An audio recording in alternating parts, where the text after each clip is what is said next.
So when you hear the name Jane Austen, what pops into your head?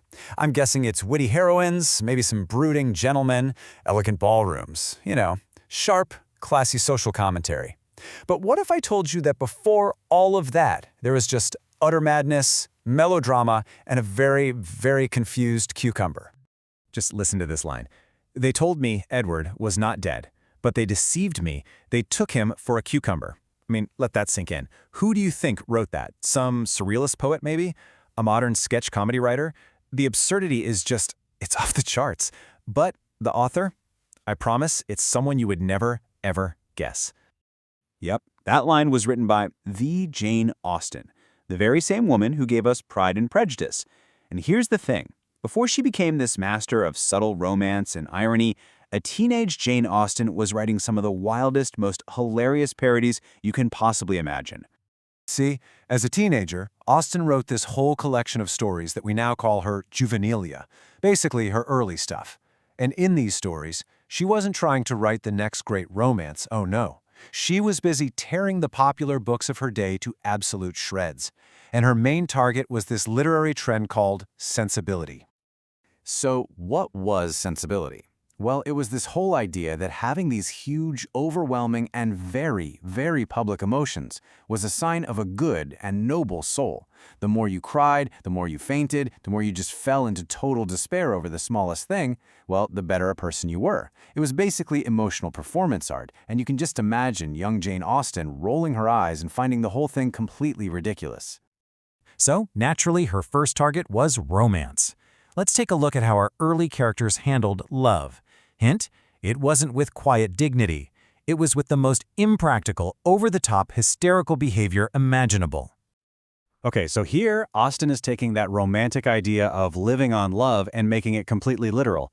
Edward's told that his beloved Laura might need, food and water to survive, and his response is basically, food?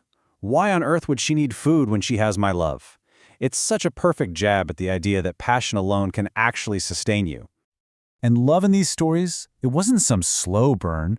It was an instant, all-consuming bonfire.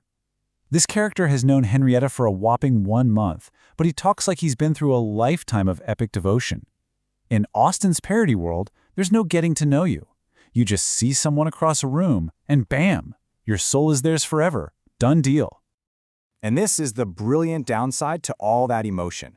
These characters' feelings are so exquisite, so incredibly fragile, that you can't even make small talk with them.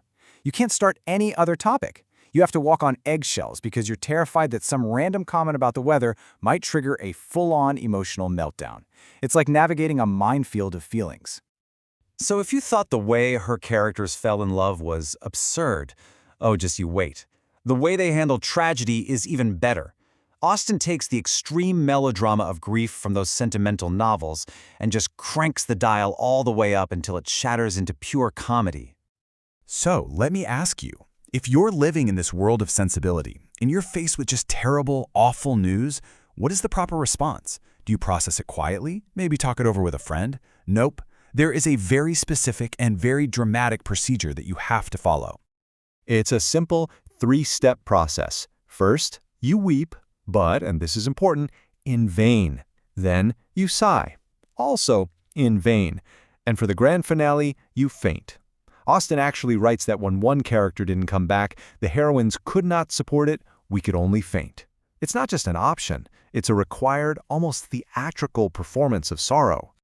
And that, my friends, brings us back to the cucumber. This is the absolute peak of that performative grief. The character, Mary, is in such a fit of frenzy that her brain just completely snaps. She hallucinates that her lost love has been mistaken for a vegetable. It is the ultimate expression of a mind so sensible that it's completely broken away from reality. But my absolute favorite part is Austen's satirical take on the physical side effects of all this grieving. Get this. Sophia, who just faints a bunch, ends up catching a cold from being outside. But Laura, who has full-blown fits of frenzy, is perfectly fine. Why? Because her manic raving effectually circulated and warmed her blood so much that she was immune to the cold. The lesson here is clear. A little bit of melodrama is bad for your health, but complete frenzied madness, that's a great way to stay warm. Okay, so this is all incredibly funny. But what's the point of it all? I mean, how did these wild, chaotic teenage scribbles lead to the literary masterpieces we all know and love? Well, it turns out this chaotic playground was actually the perfect training ground for her genius. You can really see the journey right here. In her early work, emotion is huge, it's performative, it's public. Later on, in a book like Pride and Prejudice, it becomes deeply internal and quietly felt. The plots go from these absurd, over-the-top disasters to the grounded, realistic social problems she's so famous for. And the satire, this is the key, it evolves from this broad, slapstick comedy into that subtle, razor-sharp social irony that became her trademark. She basically learned to control the volume, turning a shout into a devastating whisper. So in the end, these early writings weren't just practice. They were her origin story. This is where Jane Austen first started to explore her great theme, that ridiculous, often hilarious gap between who we are on the inside and the social roles we're all forced to play on the outside. She saw the absurdity in performing emotions for an audience, and that sharp observation became the foundation for everything that came later. It really makes you think, doesn't it? I mean, if this is the kind of sharp, wild, and brilliant satire a teenager was writing over 200 years ago, probably hiding it in her notebooks, what kind of masterpiece is some young writer creating right now, maybe on social media or in some fan fiction, just waiting to be discovered?